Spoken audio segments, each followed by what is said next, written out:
dalam kehidupan kita, di mana firman Tuhan ya yang kita dengar ini, kalau kita dengar dengan sungguh-sungguh, ya, kesungguhan kita dalam mendengarkan firman Bapa Yahweh itu akan berdampak kepada masa depan kita. Jadi kesungguhan hari ini akan berdampak kepada masa depan kita sampai berdampak kita nanti masuk di dalam kerajaan surga, masuk dalam Samayim. Karena kesungguhan itu juga akan menentukan kita upah yang kita dapat.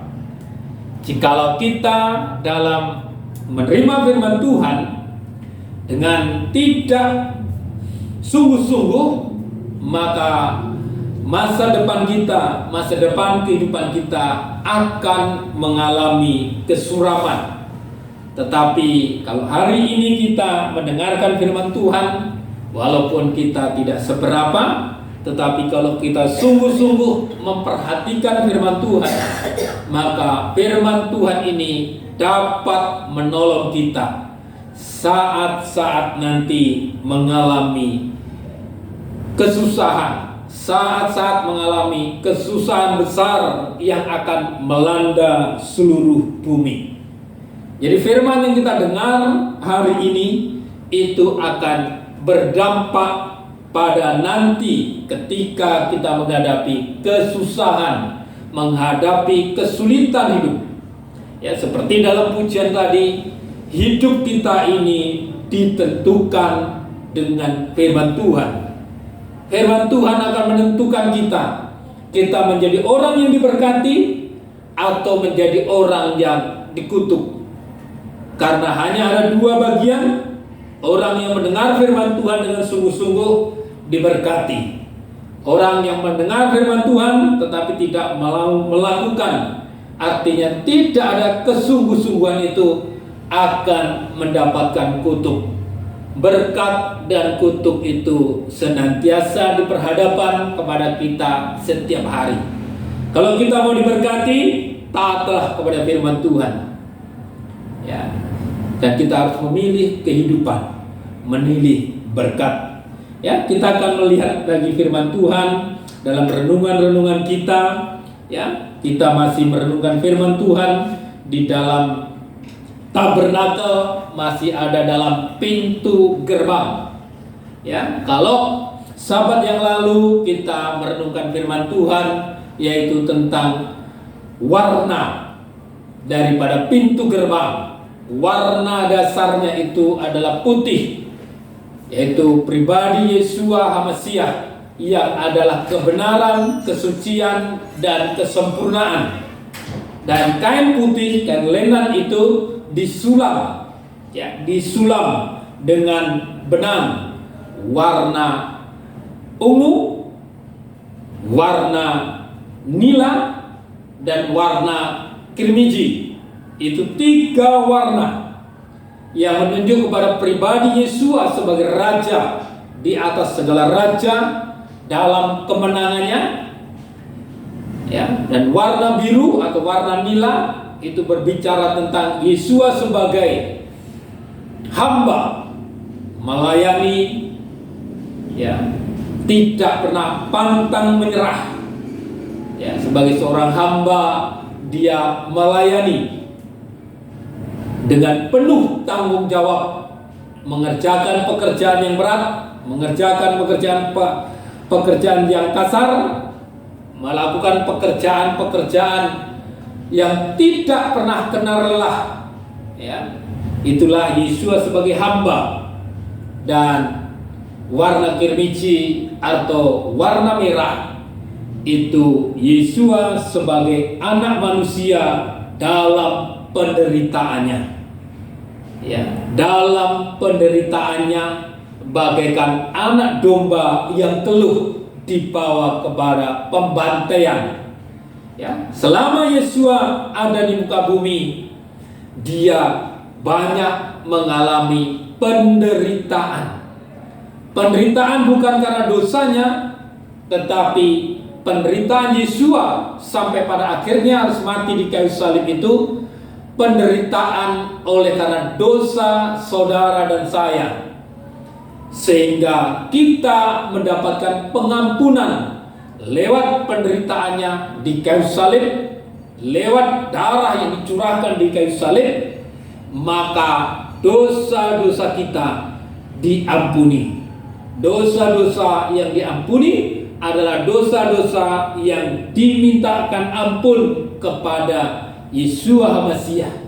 Itulah keindahan daripada warna-warna di dalam, yaitu pintu gerbang, ya, di dalam pintu gerbang yang panjangnya adalah 20 hasta dan lebarnya atau tingginya 5 hasta. Kenapa ukuran itu memakai hasta? Ya, hasta itu adalah ukuran manusia. Ukuran daripada siku ini sampai ke ujung, ini namanya 1 hasta. Ya, hasta. Ya, kita punya ukuran kita masing-masing. Makanya dalam mengikut Tuhan itu kita punya tanggung jawab kita masing-masing. Hasta kita masing-masing. Ukuran yang berbeda-beda. Ya, tanggung jawab kita masing-masing artinya ukuran kita yang berbeda-beda. Ya, kalau kita ukur itu saudara, 20 hasta kali 5 hasta itu ada 100 hasta. Ya, kalau 100 hasta itu kita buat kelipatan 10, itu 10 kali 10. Artinya 10 kita mendengar perintah Torah atau firman Tuhan, 10 juga harus kita kerjakan. Itulah pribadi daripada Tuhan kita Yesus HaMasiah. Ya, artinya dia tepat dalam melakukan firman Tuhan. Segala sesuatu dalam hidupnya itu sudah tertulis di dalam nubuat firman Tuhan. Jadi hidup saudara, hidup kita semuanya, hidup kita ini harus sesuai dengan firman Tuhan.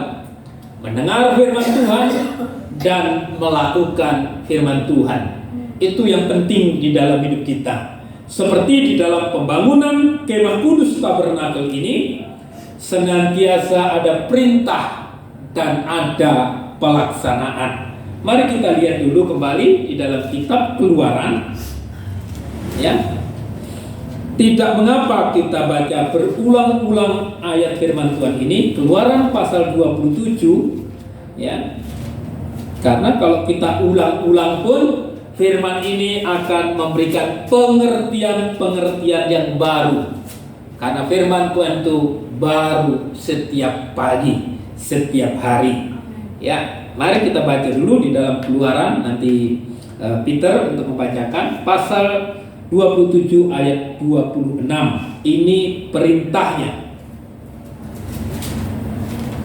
Ya, bacakan Keluaran 27 ayat 16. Dan untuk gerbang pelataran haruslah ada tirai 20 hasta. Ya, tirai 20 hasta. Ya, terus Dari benang nila dan ungu dan kirmizi serta lana halus yang dipintal. ya, itulah keindahan daripada pribadi Tuhan Yesus HaMasiah yang sudah kita renungkan bersama-sama. Ya, Yesus tidak hanya sebagai raja, tidak hanya sebagai hamba, tidak hanya sebagai anak manusia, ya, dia juga sebagai anak Elohim, putra Elohim dalam kebenaran dan kesuciannya. Sehingga walaupun dia menderita, tetap dalam keadaan kebenaran. Walaupun dia melayani, dalam kebenaran dan dalam kesucian. Ya kan? Walaupun dia sebagai raja, tetapi dia tidak menjadi raja yang semena-mena, tetapi raja yang dapat menaklukkan setan dan segala keindahan dunia ini. Ya, lanjutkan.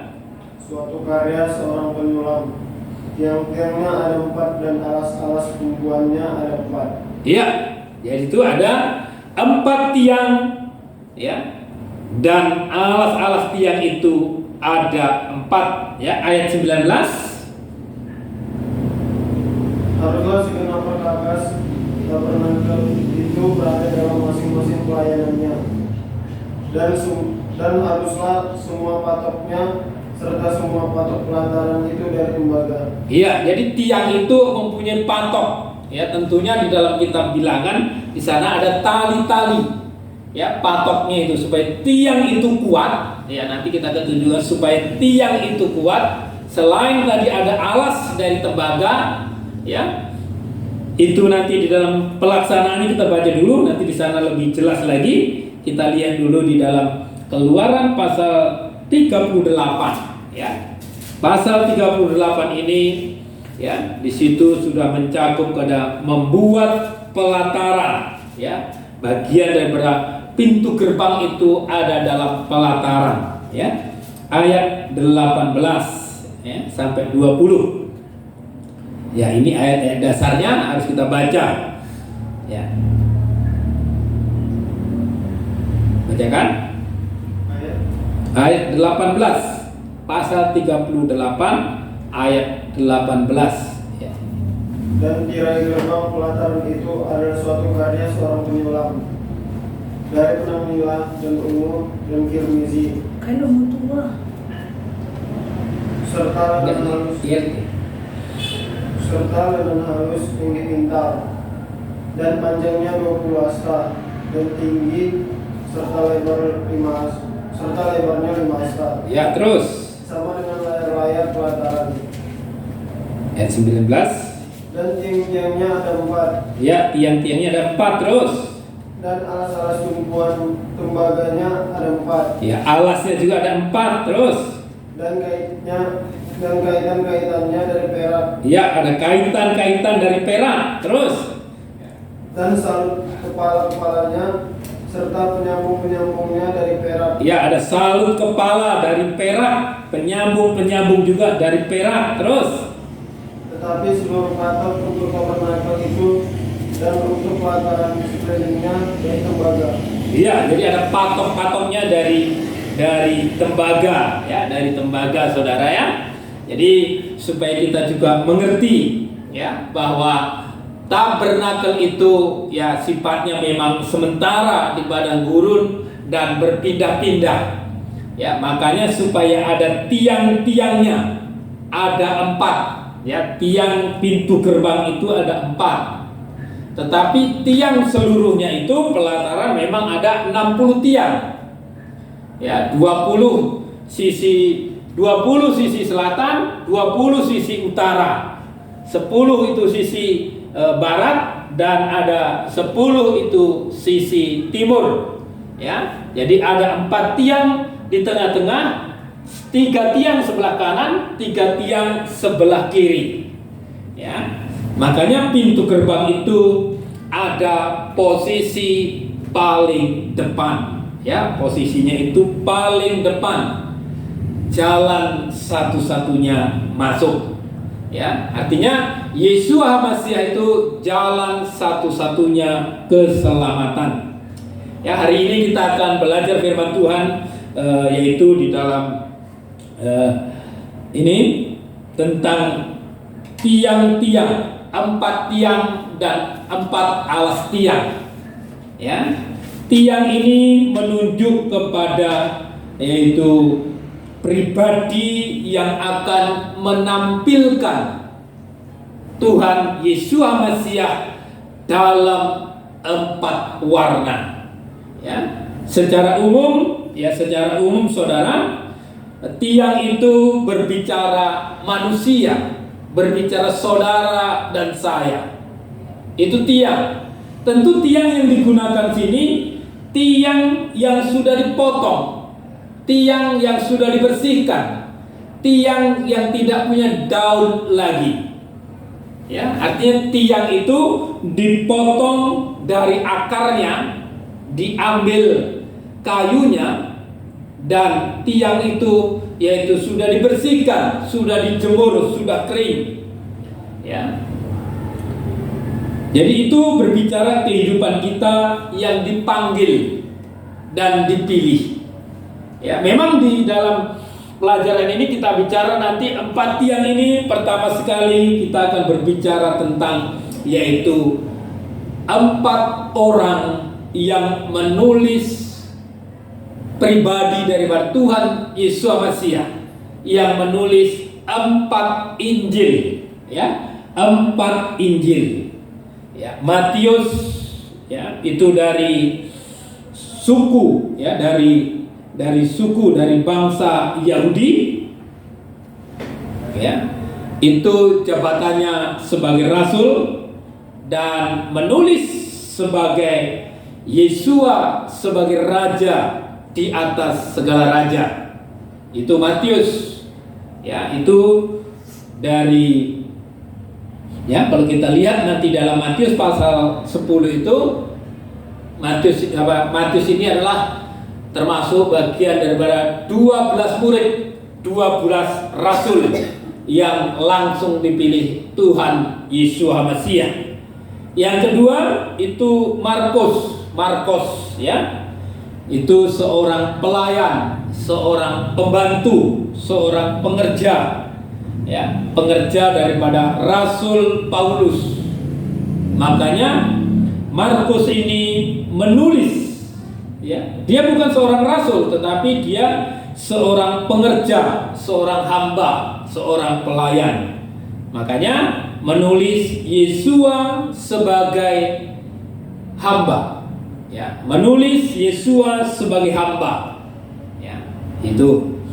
Dan ini bukan dari bangsa Yahudi, ya. Dan Lukas itu adalah seorang tabib, seorang dokter, ya, sehingga Lukas ini menulis Yesua sebagai anak manusia dalam penderitaannya, ya. Sehingga Lukas ini karena dia seorang dokter, sehingga menceritakan Yesus itu sejak dari kehamilannya, mengandungnya, ya, kelahirannya, sampai 8 hari penyunatannya. Di kitab Injil Lukas ini detail kemanusiaan Yesus itu diceritakan, ya, diceritakan secara detail, ya. Dan ini, ya, Lukas ini tidak sebagai rasul, tetapi dia sebagai dokter. Dia juga, ya, itu bukan dari bangsa Yahudi. Yohanes itu jelas rasul, murid daripada Yesua. Dia menulis sebagai Yesua sebagai anak Elohim, putra Elohim, ya, putra Yahweh, ya. Di sini menggambarkan kepada kita, saudara, bahwa bangsa kafir dan bangsa Goyim, ya, bangsa Israel atau bangsa Israel itu menjadi tiang, dan bangsa kafir atau bangsa Goyim itu menjadi tiang. Itu artinya saudara dan saya juga bisa menampilkan pribadi daripada Tuhan kita Yesus Mesias secara utuh dan penuh. Ya, sekarang ini kesempatan bagi kita untuk menjadi saksi-saksi daripada kebenaran, saksi-saksi daripada Injil, saksi-saksi daripada firman Tuhan. Ya, karena terbagi daripada 2 golongan, ya, sebagai seorang Yahudi dan non-Yahudi. Itu di pintu gerbang ini, itu merupakan suatu kesempatan, suatu kepercayaan kepada kita, supaya kita ini betul-betul mengenal pribadi Tuhan itu dengan benar, ya. Tentunya saudara perlu ada syarat-syarat yang harus kita penuhi kalau kehidupan kita ini mau menjadi tiang di dalam bait suci, artinya tiang pintu gerbang ini. Ya, kita juga memiliki iman yang kuat, yang bagaikan tiang. Nah, itu harus memiliki syarat-syarat, ya. Dan syarat-syarat ini dalam pelajaran Kemah Suci ini jelas sekali. Ya, yang pertama, kayu itu harus sudah dipotong. Ya, kayu itu harus sudah dipotong, dipisahkan dari akarnya. Ya, kayu itu berbicara tentang daging, tentang keinginan-keinginan daging ini. Keinginan daging ini senang dengan namanya sifat daripada dunia ini. Kita harus bisa diambil dari dunia ini. Kita dipilih dari dunia ini. Kita diambil, dipilih dari suku, bangsa, apa saja di muka bumi ini. Ya. Supaya kita sebagai orang Jawa tidak mewarisi karakter kejawaannya. Ya, yang seringkali nggih tapi nggak kepanggih. Iya tetapi tidak melaksanakan. Ya, ada suku Batak punya karakter sendiri. Ya, karakter kerasnya, keras mototnya. Ya, artinya karakter-karakter yang tidak baik dari kesukuan itu harus kita buang dari kehidupan kita. Ya, karakter-karakter duniawi ini harus mengalami kelepasan. Ya, kalau pohon saudara itu, ya kalau pohon itu yang menutupi batang itu adalah daun. Ya, daun. Tetapi tadi sudah kita bacakan kalau tiang di dalam pintu gerbang pelataran ini, ya, yang menjadi tutup daripada kayu itu ada salut kepala dari perak, ya, salut kepala dari perak. Ya, nanti akan kita satu-satu kita akan jabarkan, ya, supaya kita mengerti, menjadikan hidup kita ini memiliki iman. Ya, iman kita itu benar, iman kepada Yesua yang adalah kebenaran, kesucian dan kesempurnaan.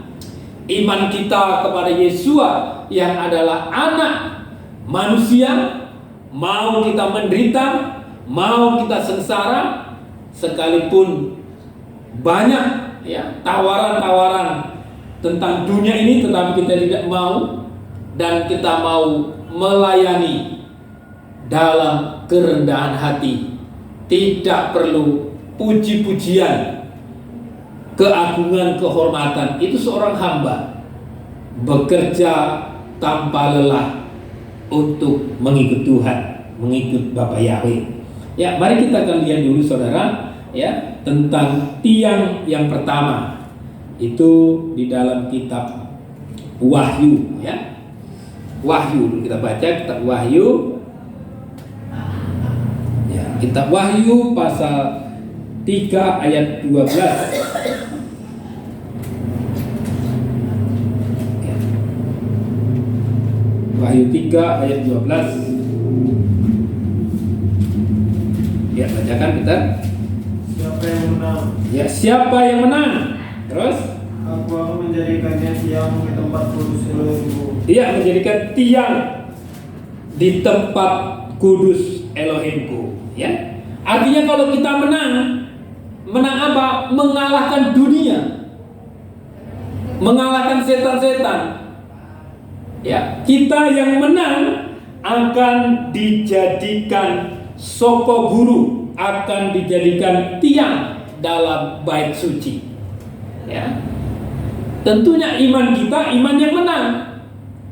Ya, iman kita harus menjadikan iman yang menang. Karena pintu gerbang itu secara umum berbicara tentang iman. Iman itu adalah dasar segala sesuatu yang kita harapkan. Ya, jadi kita punya pengharapan di dalam iman. Apa yang kita harapkan di dunia ini? Ya, iman kita itu benar enggak? Karena banyak orang mengikut Tuhan yang diharapkan kekayaan, ya, yang diharapkan perkara-perkara dunia ini. Ya, jangan sampai iman kita itu hanya untuk perkara-perkara dunia, melayani hanya untuk mencapai kesuksesan dunia, kemegahan dunia, ya, kesenangan dunia. Jadi iman kita bukan hanya untuk itu, saudara.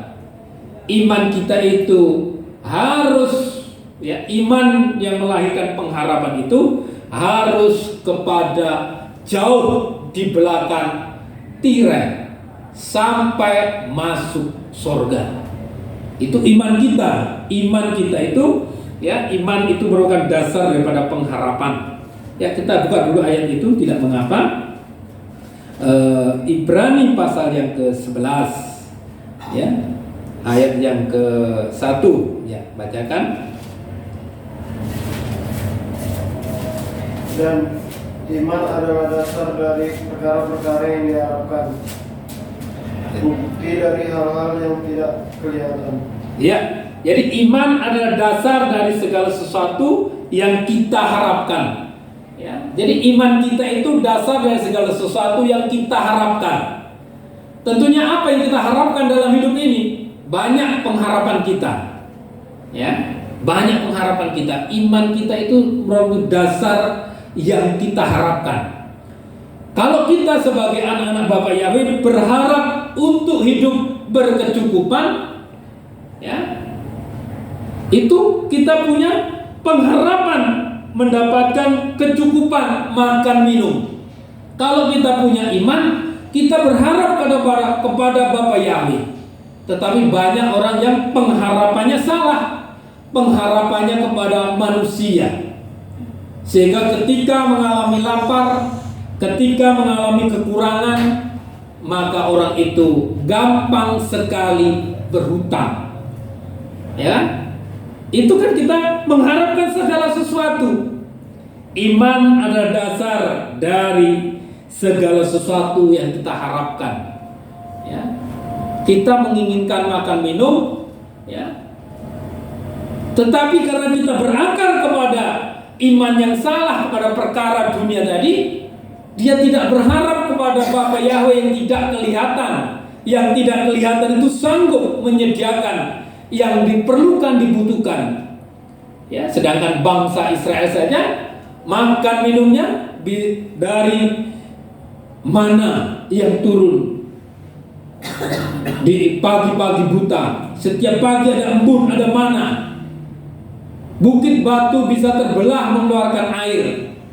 Ya, kalau Bapa Yahweh menyediakan makan minum kepada bangsa Israel di dalam perjalanan, masakan kita tidak mendapatkan berkat yang sama? Tetapi karena pikiran manusiawi tadi masih bercokol kepada manusiawi, dia takut lapar, tidak tega, tidak punya iman, sehingga imannya perlu disubsidi. Ya, jangan sampai kita menjadi orang Kristen, orang yang percaya kepada Yesus Masiah ini, ya, imannya disubsidi dengan namanya proposal, dengan namanya mengeluh ke sana kemari. Itu artinya imannya tidak punya dasar yang kuat, tidak teguh, tidak terpisah, saudara. Ya, iman itu merupakan dasar dari segala sesuatu yang kita harapkan. Ya, suatu saat kami dulu pernah juga punya iman, percaya, ya waktu dulu hanya untuk membeli sebuah TV, ya. Bukan nggak bisa kita kredit, tetapi menunggu waktunya Tuhan, sehingga mendapatkan berkat itu tidak dengan hutang, tidak dengan kredit, sehingga Bapa Yahweh itu berikan tepat pada waktunya. Ya, dan hampir semua barang-barang yang kami miliki, ya, kita kadang sering mempunyai keinginan yang begitu banyak, punya kendaraan, ya. Kendaraan itu juga bukan hasil daripada kredit, ada yang memberi berkat, ya. Itu didorong oleh Bapa Yahweh karena memang punya iman yang kuat. Imannya tidak mau utang, tidak mau kredit. Itu suatu bukti, ya, bahwa pemeliharaan Bapa Yahweh itu ada dalam kehidupan kita, asal kita mau, yaitu sabar. Karena kalau orang yang mengharapkan, orang yang punya iman dan mengharapkan dari Tuhan itu biasanya menyucikan diri, ya. Jadi kalau kita berharap Bapa Yahweh menyediakan berkat dalam kehidupan kita, berkat yang besar, semakin kita menyucikan diri, semakin kita merendahkan diri kita di hadapan Bapa Yahweh, semakin cepat diberikan, saudara. Ya. Ya, jikalau kehidupan kita ini mau dibentuk oleh Bapa Yahweh, ya, kita lihat satu ayat lagi firman Tuhan tentang ini. Ibrani pasal 6 ayat yang ke-19, ya, ini tadi iman adalah dasar dari segala sesuatu yang kita harapkan dan bukti dari segala sesuatu yang tidak kita lihat. Ya, jadi iman itu bukti dari segala sesuatu yang tidak kita lihat. Ya, ya mungkin kita hari ini tidak melihat ada jiwa-jiwa datang, tetapi kalau kita percaya Bapa Yahweh sanggup, ya, mengirimkan jiwa-jiwa itu, bahkan tempat ini pun akan diperluas, ya, akan diperluas untuk menampung jiwa-jiwa itu. Ya, pasal 6 ayat 19, bacakan. Ini pengharapan yang baik yang harus kita miliki dalam hidup kita.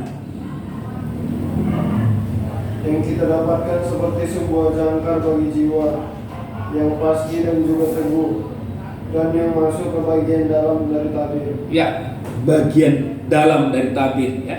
Pengharapan itu adalah sauh yang kuat dan aman bagi jiwa kita yang telah dilabuhkan sampai ke belakang tabir.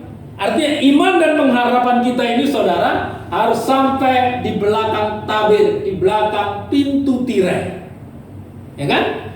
Jadi dari pintu gerbang iman di ruang suci ini bicara tentang pengharapan, penyucian hidup itu, dan dilabuhkan pada di belakang tirai, belakang tabir, ruang maha kudus.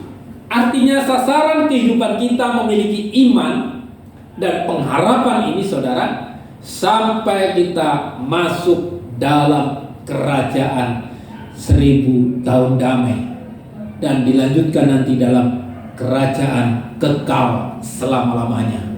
Ya, ini yang perlu kita waspadai.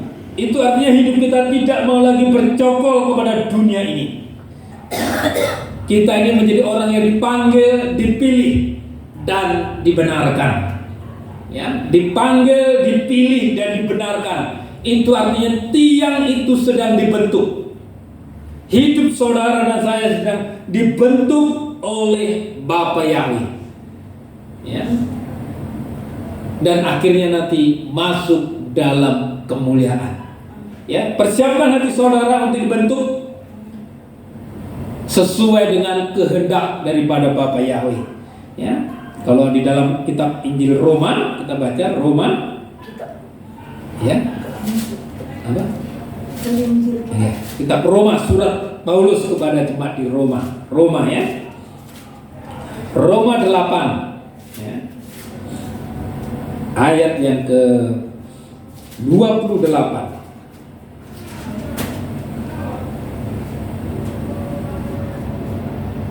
Ya, bacakan.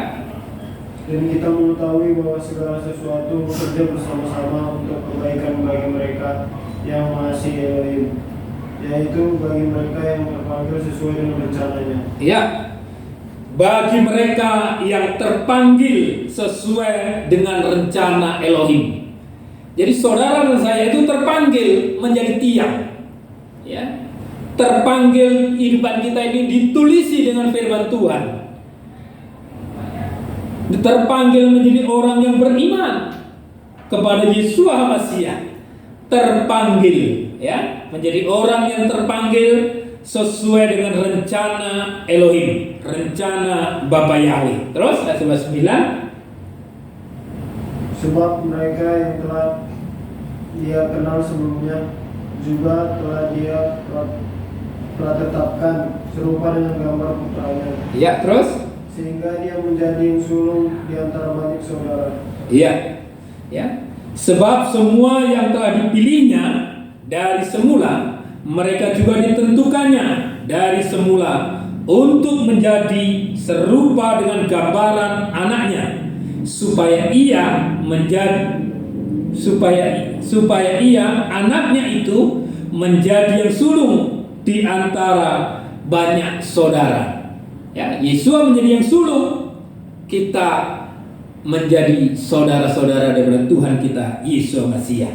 Jadi kita ditentukan dari semula, ya, menjadi segambar dengan Yesus, ya, segambar sama dengan Yesus, ya.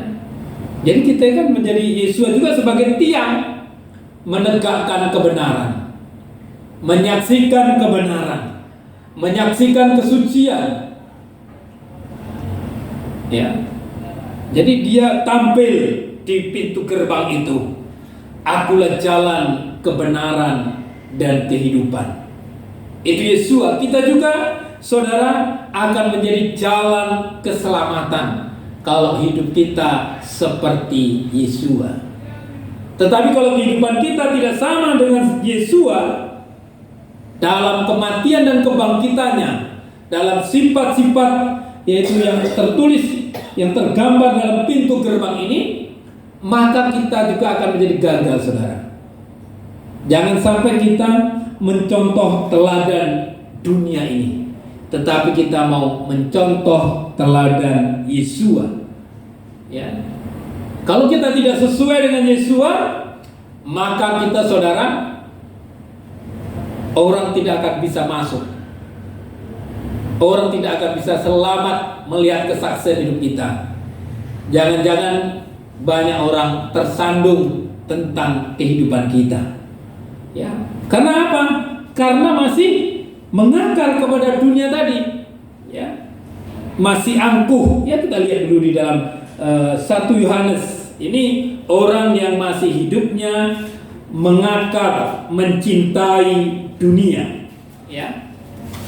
Memang dia sudah dipanggil, dia dipilih, tetapi tidak mau dibenarkan, tidak mau bertobat, tidak mau dia memperbaiki dirinya, tetapi dia mengeraskan hati dan tidak mau bertobat, ya.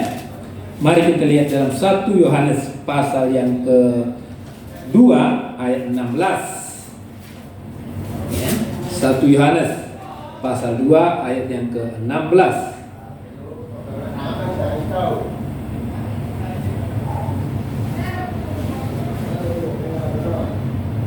Ya, bacakan. Sebab segala sesuatu yang ada di dalam dunia, hasrat daging dan hasrat mata serta keangkuhan hidup, bukanlah berasal dari Bapa, melainkan berasal dari dunia. Iya, ini saudara yang belum terpotong tadi. Sebab semua yang ada di dalam dunia, yaitu, ya, hasrat daging, keinginan daging, hasrat mata, keinginan mata, serta keangkuhan hidup, ya. Masih banyak orang di dalam dunia ini, ya, sebagai hamba-hamba Elohim, pelayan-pelayan Elohim, kalau hidupnya angkuh. Kalau saudara dan saya masih angkuh, saudara, ada kesombongan, ada tinggi hati, suka merendahkan orang lain, angkuh, ya. Itu ada keinginan mata tadi, hasrat mata, keinginan daging, ya. Kalau kita masih bercokol di situ, maka kasih daripada Bapa Yahweh itu tidak ada dalam kehidupan kita, ya. Tidak ada dalam kehidupan kita. Ya, jangan kamu mengasihi dunia. Dunia ini tidak perlu kita kasihi. Ya, artinya sifat duniawi ini yang perlu tidak kita kasih lagi, karena di dalamnya penuh dengan segala keinginan daging. Ya, karena daging ini, saudara, perlu dimatikan. Ya, daging ini perlu ditundukkan supaya taat kepada Tuhan. Ya, memang kita punya nafsu makan mungkin, ya, tapi nafsu makan ini bisa kita kendalikan sehingga kita punya makan makanan yang halal. Ya, ada orang yang tidak bisa mengendalikan nafsu makannya, makan makanan yang haram, makanan-makanan yang dilarang Tuhan, makanan-makanan yang sudah dipersembahkan kepada berhala, makanan-makanan sudah dipersembahkan selain kepada Elohim kita. Itu makanan-makanan berhala. makanan-makanan yang tidak kosher, yang haram sesuai dengan firman Tuhan, dia makan. Ya, bahkan saudara, ya, ada gereja setan itu perjamuan sucinya, ya, itu dengan janin yang diaborsi, di blender menjadikan perjamuan suci, makanan-makanan yang sangat-sangat menjijikkan, ya. Jadi itu keinginan daging kita, saudara, ya. Jadi tidak sama lagi. Ya. Ayat yang ke-17, dan dunia sedang berlalu juga saatnya, tetapi siapa yang melakukan kehendak Elohim, ia tetap tinggal untuk selamanya. iya. Jadi dunia sedang lenyap, sedang hancur, sedang menuju kehancuran, ya, dengan segala keinginan-keinginannya. Ya, terjadi peperangan itu karena keangkuhan. Terjadi peperangan itu diawali daripada perselisihan, diawali daripada pertengkaran. Ya, kalau perselisihan, pertengkaran ada dalam rumah tangga, perselisihan, pertengkaran ada dalam kehilat, itu awal dari kehancuran, akibat daripada keangkuhan hidup. Ya, kalau keangkuhan hidup dengan keangkuhan hidup bertemu, saudara, pasti terjadi perselisihan, pertengkaran, akhirnya saling menghancurkan. Ya, saling menghancurkan, saling menjelekkan, saling menjatuhkan. Ya. Memang dunia sedang menuju kehancuran. Peperangan sampai hari ini tidak berhenti. Ya, peperangan yang ada di Ukraina. Ya, negara-negara yang membantu Amerika, ya, mulai kehabisan uang. Begitu banyak uang digunakan untuk perang. Ya. Padahal terjadi kemiskinan di mana-mana. Karena sekali meluncur itu, kalau bom itu harganya nggak tanggung-tanggung, saudara. Sedangkan Iron Dome yang ada di Israel itu 1 miliar lebih, ya, 1,3 M sekali nembak itu, saudara. Ya, peluru-peluru itu tidak murah, itu semua mahal, ya, mahal. Itu artinya oleh karena perang ini, saudara, akan banyak terjadi kehancuran ekonomi. Ya, ekonomi bangsa-bangsa akan menjadi hancur. Ya, dan itu tidak akan menyelesaikan masalah. Ya, peperangan, pertikaian yang terjadi di antara kita pun tidak akan membawa kebahagiaan.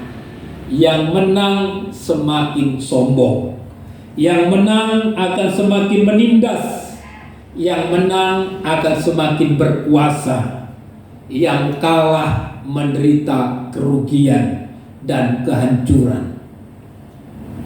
Ya, itu akibat daripada keangkuhan. Ya, keangkuhan seorang gembala, keangkuhan seorang penatua, keangkuhan seorang jemaat, itu juga bisa menghancurkan pelayanan. Keangkuhan seorang anak, keangkuhan seorang suami, keangkuhan seorang istri menghancurkan nikah dan rumah tangganya yang berakibat besar sekali. Ya, keangkuhan ini, ya, membuat nikah manusia jatuh dalam perselingkuhan, saudara.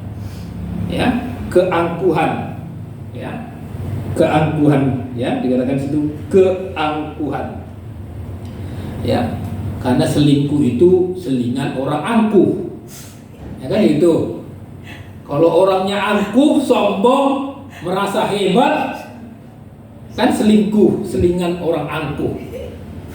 Jadi kalau orang yang masih suka selingkuh, berarti angkuh hidupnya itu, nggak puas dengan satu pasangannya, ya.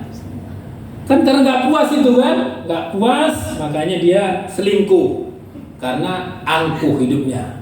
Ya, jadi orang yang sombong, ya seringkali itu selingkuh. Kan gitu, banyak orang-orang kaya karena banyak duit, dia selingkuh. Ya, banyak perempuan-perempuan juga karena tidak puas kepada pasangan hidupnya, dia selingkuh. Ya, karena angkuh hidupnya, nggak ada kerendahan hati. Artinya tidak bisa menerima kekurangan pasangannya, ya. Kekurangan sedikit dibesar-besarkan. Itu namanya hati yang angkuh, ya. Jadi tadi disebutkan firman Tuhan, orang yang melakukan kehendak Elohim tetap hidup selama-lamanya. Orang yang memiliki iman, ya, hatinya rendah hati, makanya dia akan menjadi suatu kehidupan yang tetap hidup selama-lamanya. Firman Tuhan ini membuat hidup kita kekal, saudara, ya. Jadi perlu dipotong itu, keangkuhan hidup dipotong, keinginan-keinginan daging kita dipotong, keinginan-keinginan mata kita juga dipotong, ya, sesuai bentuk keinginan daripada Bapa Yahweh. Ya, kita masih boleh makan, punya keinginan ini, keinginan itu, tetapi harus dikontrol. Ya, dikontrol dengan firman Tuhan. Ya, daging kita memang nggak bisa mati total, nggak bisa, saudara. Tetapi matikan dalam diri kita itu yang duniawi. Ya, kita disuruh mematikan, menguasai. Ya, daging kita, tubuh kita kuasai. Ya, makanya ada firman Tuhan, jangan merawat tubuhmu untuk memuaskan keinginannya. Ya, memang tubuh kita harus dirawat. Tubuh kita ini baik suci, ya, tetapi dirawat bukan untuk ingin memuaskan keinginan daging kita, dirawat untuk memuliakan Bapa Yahweh. Kita perlu tubuh yang sehat. Ya, ini tubuhnya kurang sehat, nyanyi nggak bisa kan, memuji Tuhan terkendala. Ya, jadi tubuh kita yang ada ini kita rawat, kita jaga untuk memuliakan Bapa Yahweh. Bukan kita rawat tubuh kita itu untuk memuaskan keinginannya. Ya, ya. Jadi dirawat itu untuk memuliakan Tuhan, bukan dirawat untuk memuaskan keinginannya, ya, keinginan dagingnya, keinginan duniawi ini. Itu yang perlu kita mengerti bersama-sama, ya. Jadi setelah dipotong tadi, saudara, itu sama dengan sedang ada dialasi tembaga, ya, dialasi tembaga. Jadi kayu ini dipotong, daunnya itu kebenaran dirinya sendiri itu dibuang, ya, kebenaran dirinya sendiri itu daunnya itu dibuang.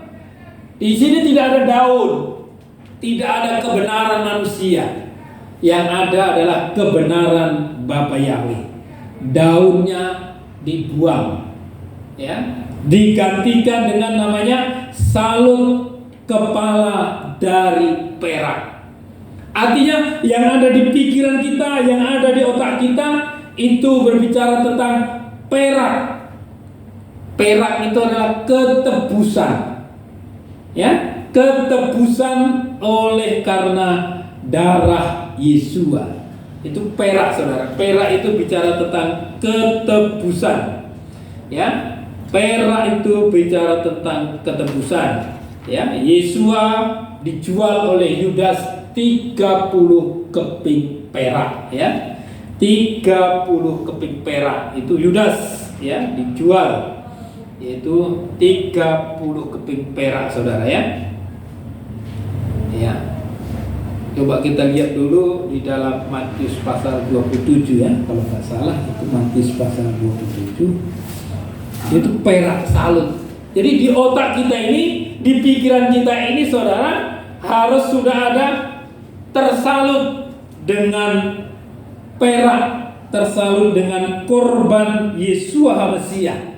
Jadi pikiran kita tidak liar lagi, ya. Pikiran kita tidak liar lagi, pikiran kita tidak duniawi lagi, ya. Pikiran kita tidak mencari uang saja semata-mata, tidak mencari kesenangan-kesenangan dunia, ya. Pasal 27 ya, ayat 3 coba bacakan. Matius pasal 27 ayat 3. Kemudian Yudas yang mengkhianati dia, setelah melihat bahwa dia dijatuhi hukuman, dengan menyesal ia mengembalikan 30 keping perak itu kepada para imam kepala dan para tua-tua. Iya, ayat 9. Maka digenapilah apa yang difirmankan melalui Nabi Yeremia ketika berkata, dan aku telah mengambil 30 keping perak sebagai harga dia yang telah dihargai, yaitu yang telah dihargai oleh Bani Israel. Iya. Jadi Yesua dijual 30 keping perak. Itulah harga pengkhianatan Yudas. Ya. Jadi jual 30 keping perak nilai pada saat itu, saudara. Jadi perak ini berbicara tentang ketebusan, ya.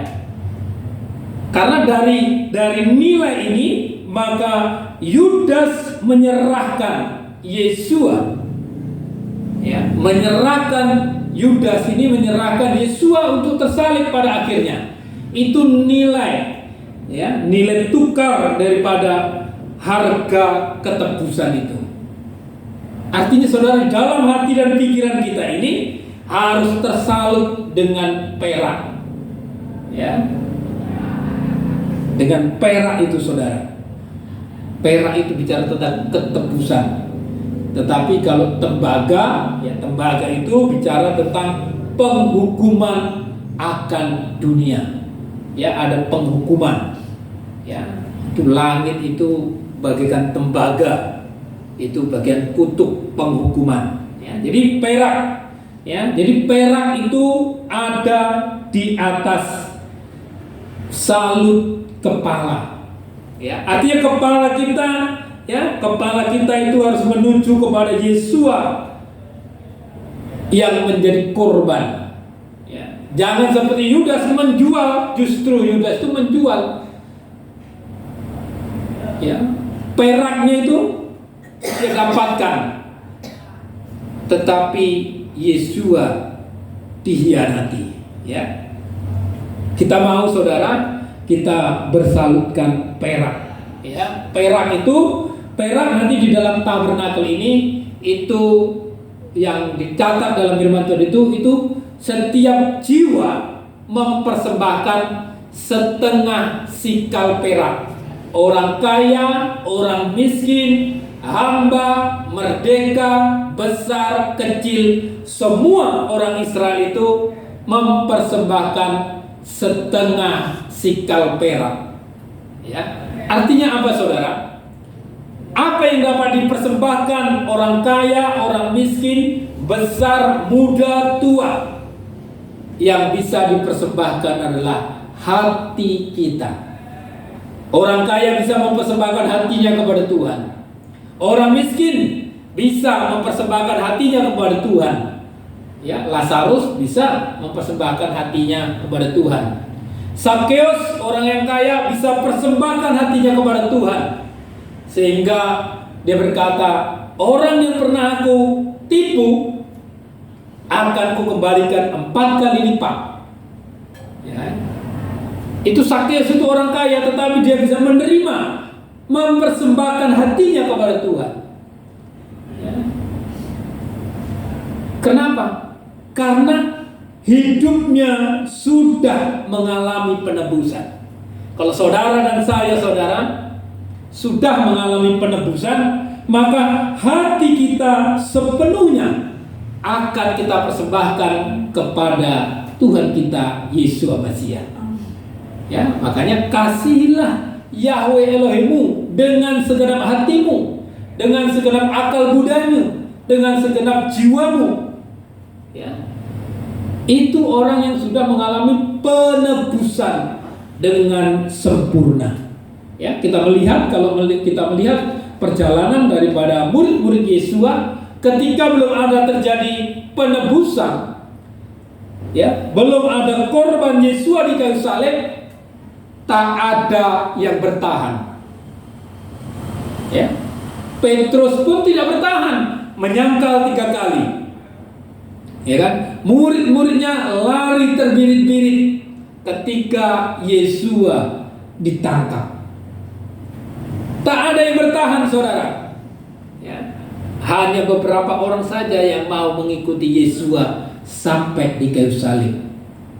Itu pun perempuan-perempuan yang mengikuti Yesua. Sehingga perempuan-perempuan itu menangis. Lalu Yesus menolak, tangisilah dirimu dan anak-anakmu. Ya kan? Tangisilah dirimu dan anak-anakmu. Artinya apa, saudara? Supaya kita itu menangisi kehidupan kita ini dan anak-anak kita, supaya mereka menerima korban pendamaian. Ya, kita perlu menangis di hadapan Bapa Yahweh kalau hati kita tidak ada damai sejahtera.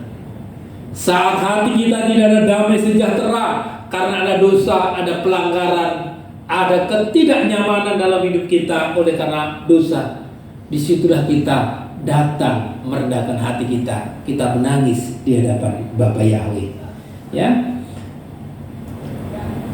Jadi ada kaitan ada kepala daripada perak, dan ada kaitan dari perak, dan ada penyambung dari perak.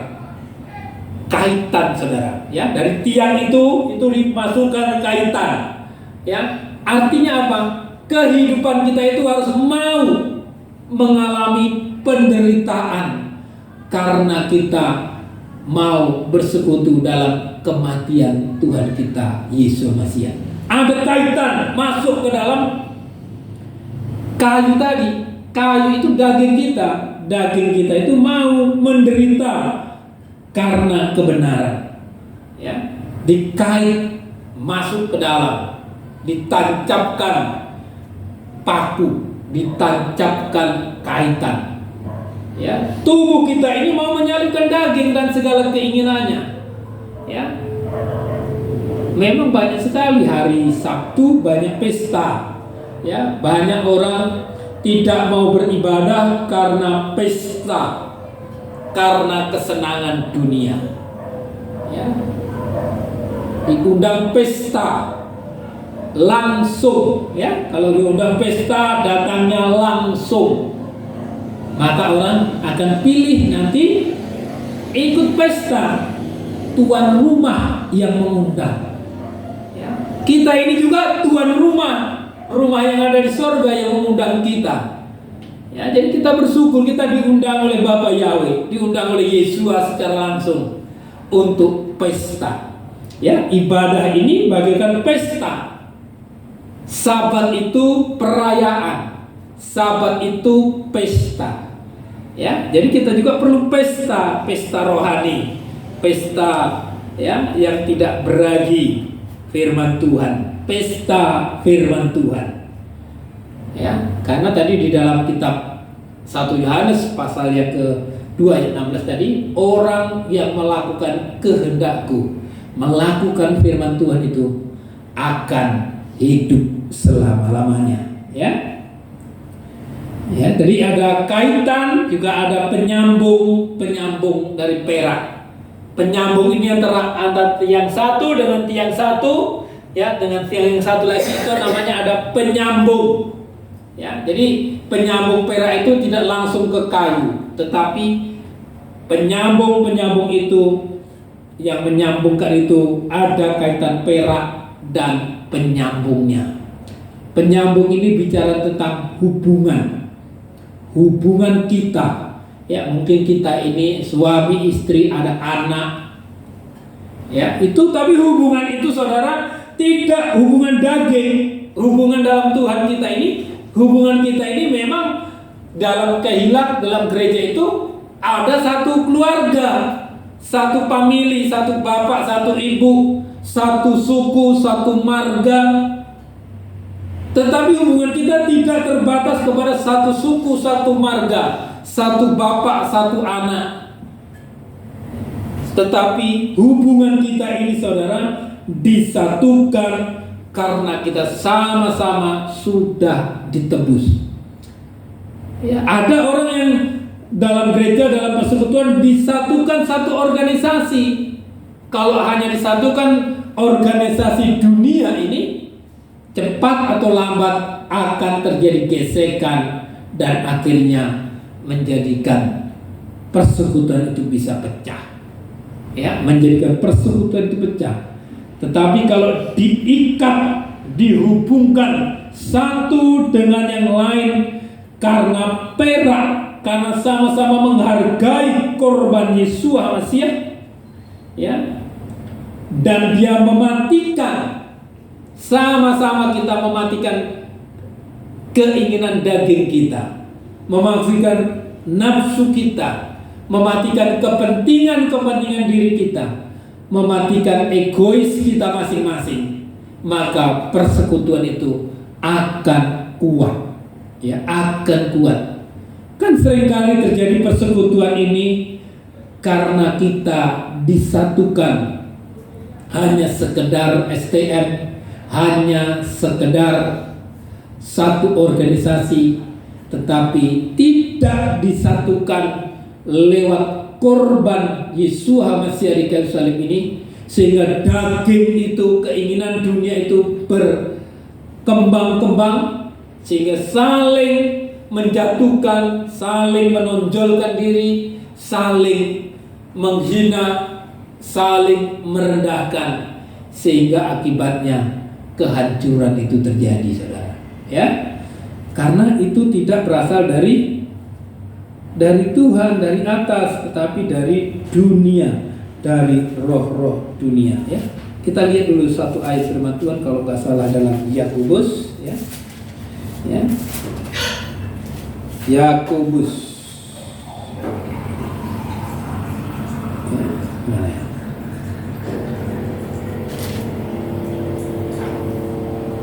Hikmat dari atas itu, atau apa? Ya, Yakobus pasal 3. Ya, ini ayat yang terakhir untuk menutup kita. Ya, Yakobus ayat pasal 3 ayat 13 ini. Siapa yang bijaksana dan penuh pengertian di antara kamu, biarlah dia menunjukkan perbuatan-perbuatannya dalam kelembutan hikmat dari perilaku yang baik. Ya, dari perilaku yang baik, ya. Perbuatan-perbuatan dari hikmat yang lahir dari kelemah lembutan, dari kerendahan hati. Ya, jadi menyatakan perbuatan, menyatakan pendapat, menyatakan firman Tuhan harus dengan kelemah lembutan, harus dengan kerendahan hati.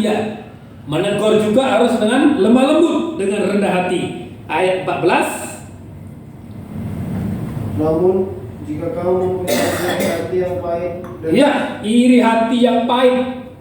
Ya, ini daging ini, saudara. Ya, ini daging tadi. Iri hati yang pahit, ya. Terus dan persaingan dalam hatimu. Iya, ada persaingan, ada mementingkan diri sendiri. Ya, kalau seseorang itu ada persaingan, iri hati yang pahit, ada kepahitan, ada kekecewaan, ya, ada persaingan, ada mementingkan diri sendiri, terus maka janganlah bersukaria atasnya dan berdusta melawan kebenaran. Iya, artinya orang itu sedang melawan kebenaran, sedang melawan firman Tuhan. Terus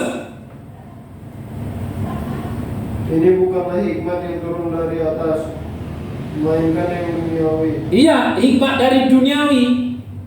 Ya, mementingkan diri sendiri, ada iri hati, ada kepahitan, ada memegahkan diri, ada kesombongan, ada dusta, ya, ada keserakahan.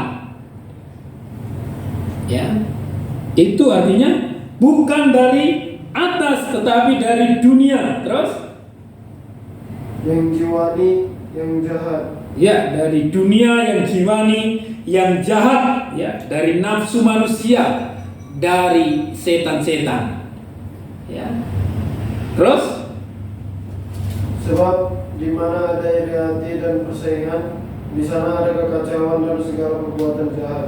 ya, ini akhirnya saudara, kalau daging itu tidak disalibkan, daging itu tidak dicucuk dengan perak itu, ya, punya kaitan langsung, ya, tidak pakai kaitan perak, tetapi dia langsung kepada kayu itu, daging jumpa daging. Nah, itu artinya di mana ada iri hati dan mementingkan diri sendiri, di situ ada kekacauan dan segala macam perbuatan jahat.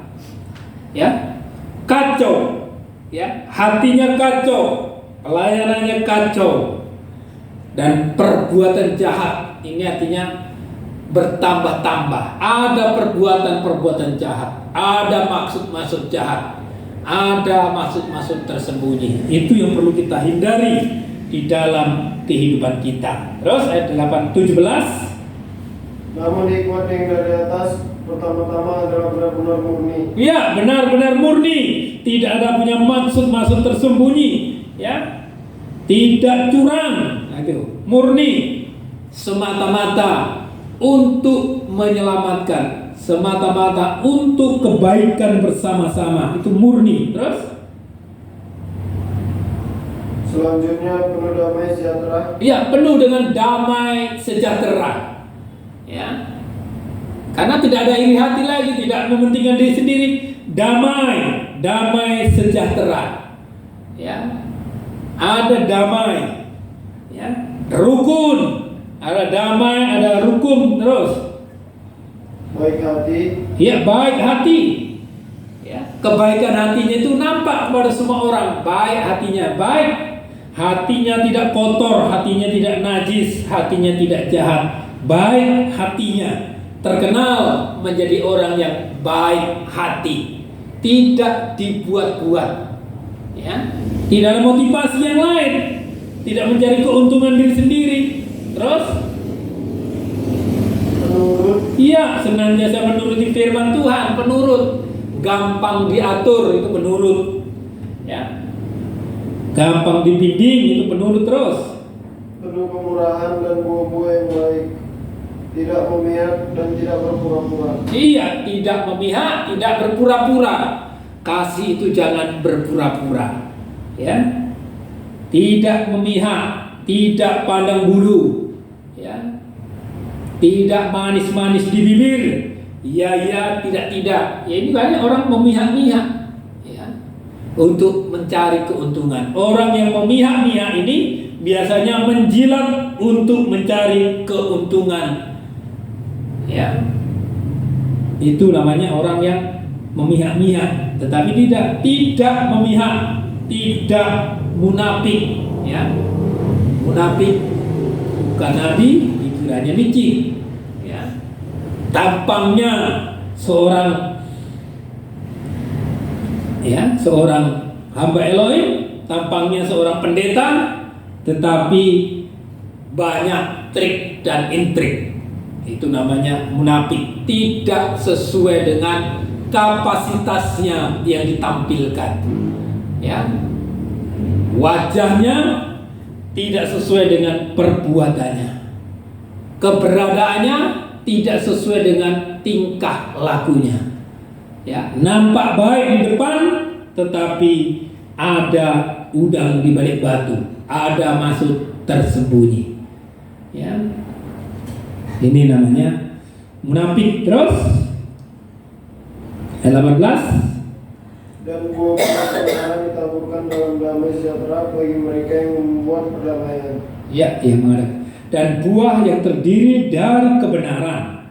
Ya, kalau kebenaran itu akan ditaburkan ya, dalam damai, dan mereka yang mengadakan damai, artinya cinta damai. Kita menjadi orang-orang yang cinta damai, membawa damai. Ya, cinta damai membawa damai. Ya, tidak membawa permusuhan. Artinya orang yang membawa damai itu orang yang siap berkorban, orang yang siap dipersalahkan, orang yang siap dipermalukan. Ya, Yesua membawa damai untuk mendamaikan dirinya dengan Bapa Yahweh, mendamaikan dunia dengan dirinya. Dia menjadi korban, juru damai, ya, juru damai. Ya, dicari sekarang juru damai, saudara, mendamaikan, ya, itu Ukraina dengan Rusia itu, ya, semua ingin berdamai, tetapi tidak ada juru damainya. Ya. Hanya Yesua, anak-anak Yesua yang bisa menjadi juru damai. Ya. Juru damai ini memang mau jadi korban, saudara. Biasanya kalau kita mau mendamaikan seseorang, kita dekati yang satu, kita dekati yang satu. Yang menjadi juru damai ini menjadi sasaran, ya, kemarahan dari dua belah pihak, saudara. Itu yang sering terjadi. Kalau kita mau mendamaikan seseorang, karena pada dasarnya manusia itu mau menang sendiri. Ya, mau menang sendiri. Ya, kalau kita seolah-olah mau membela, kita kena serang. Ya, artinya mau diserang, mau dipersalahkan, itu membawa damai, cinta damai. Ya, artinya hatinya itu lembut, hatinya itu rendah hati, bisa menguasai dirinya sendiri. Ya, kalau kita mau cinta damai ini harus bisa menguasai diri kita. Ya, kalau kita ada dalam korbannya Yesus Mesias, hidup kita sudah mengalami penebusan secara benar, maka kita akan bisa menguasai diri. Ya, artinya kita berpandang begini. Sedangkan diri saya, dosa saya yang begitu banyak, itu pun sudah diampuni Tuhan. Berarti saya juga harus bisa mengampuni orang yang bersalah kepada kita. Ya, dosa kita yang banyak, yang terus-menerus seringkali kita lakukan, itu pun Tuhan sudah mengampuni. Demikian juga kita bisa mengampuni orang yang bersalah kepada kita. Karena jikalau kita mengampuni orang, maka Bapa di surga juga mengampuni dosa kita. Itulah cinta damai. Cinta damai, mengadakan damai, menciptakan damai. Kalau Yesus tidak mati di kayu salib, antara surga dengan kita tidak ada damai. Sekarang ini sudah diciptakan, kehidupan kita ini menjadi manusia baru, manusia yang diciptakan oleh Bapa Yahweh, sehingga kita bisa berseru, ya Aba, ya Bapa. Ya, itu kehidupan kita ini, saudara, harus mau hubungan kita itu punya persekutuan.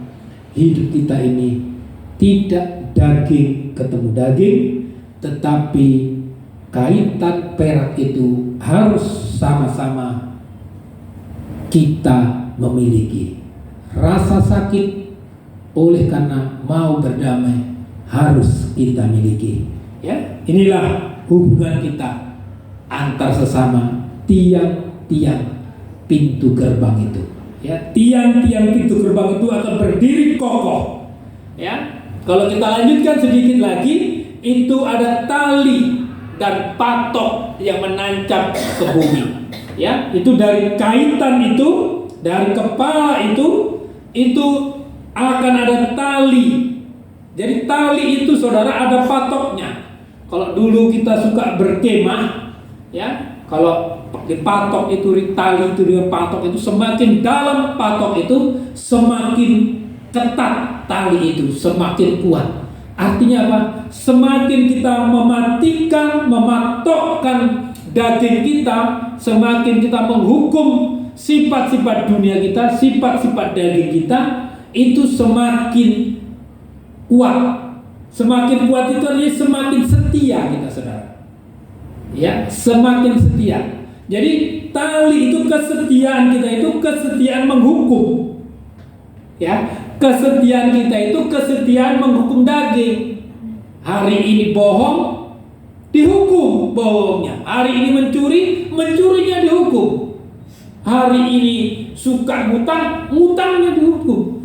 Hari ini suka apa saja keinginan daging kita, malas-malasnya dihukum. Semakin dihukum, ya semakin setia kita menghukum, semakin kuat tiang itu, semakin kuat iman kita. Ya kan? Jadi kita menghukum daging kita ini kan masih belum kuat, saudara ya. Mungkin kita menghukum daging kita ini, kita hukum untuk dengan firman Tuhan ini dihukum dagingnya. Ya kan? Daging kita ini dihukum. Ya, lama-lama dengan firman Tuhan, lama-lama sembahyang, lama-lama berdoa. Ya, padahal target kita belum 1 jam setiap berdoa nanti. Kalau dibuat 1 jam berdoa dengan firman Tuhan setiap malam, setiap pagi, nah itu semakin setia kita menghukum itu, semakin kita berkenan, semakin kuat iman kita, semakin kokoh, sehingga terpaan apapun, saudara, godaan apapun akan kuat, ya, tidak roboh. Pribadi Tuhan itu tetap tampil sempurna dalam kehidupan kita. Kan di pintu gerbang ini kan seperti kain itu tampil. Kita tiangnya, kita berdiri menampilkan pribadi Yesua yang benar, yang suci, yang sempurna, yang sebagai hamba tekun dalam melayani Tuhan, ya, mau menderita, ya, itu artinya menampilkan pribadi Tuhan. Semakin setia kita, semakin orang itu kuat di dalam imannya. Ya, demikianlah saudara kesempatan di hari ini, firman Tuhan di hari ini, biarlah ini menjadi kekuatan, pelajaran, ingat-ingatan dalam kehidupan kita. Karena kesetiaan kita, kesungguhan kita dalam mendengarkan firman Tuhan akan menentukan masa depan kita. Sehingga ketika kita menghadapi persoalan, masalah, problem, ingat firman Tuhan yang menjadikan kekuatan dalam kehidupan kita. Ya, berbahagia orang yang mendengarkan firman Tuhan dan melakukannya. Amin. Haleluya. Kita akan berdoa. Haleluya. Haleluya. Kami bersyukur, berterima kasih kepada Bapa Yahweh yang memberikan pelajaran di dalam kehidupan kami di pintu gerbang ini. Tuhan, kami sebagai tiang-tiang yang akan berdiri kuat teguh menampilkan pribadi Tuhan Yesus Masiah sebagai anak Elohim yang benar, yang kudus, yang sempurna, dan disulam dengan benang. Benang itu merupakan suatu pribadi Yesus sebagai raja di atas segala raja, yang senantiasa menang terhadap maut, terhadap dunia, dan terhadap segala godaan-godaan, yang siap melayani sebagai seorang hamba dalam pekerjaan-pekerjaan yang berat, dalam pekerjaan-pekerjaan yang banyak, tidak pernah mengeluh, tetapi tidak pernah juga mendapat pujian, semangatnya tidak pernah pudar. Bahkan sebagai anak manusia dalam warna merah kirmiji, dalam penderitaannya sebagai anak manusia, kami juga mau mengalami semuanya itu, menampilkan pribadimu yang indah, yang akan menarik banyak jiwa-jiwa datang kepada Engkau. Terima kasih Tuhan Yesus Masiah.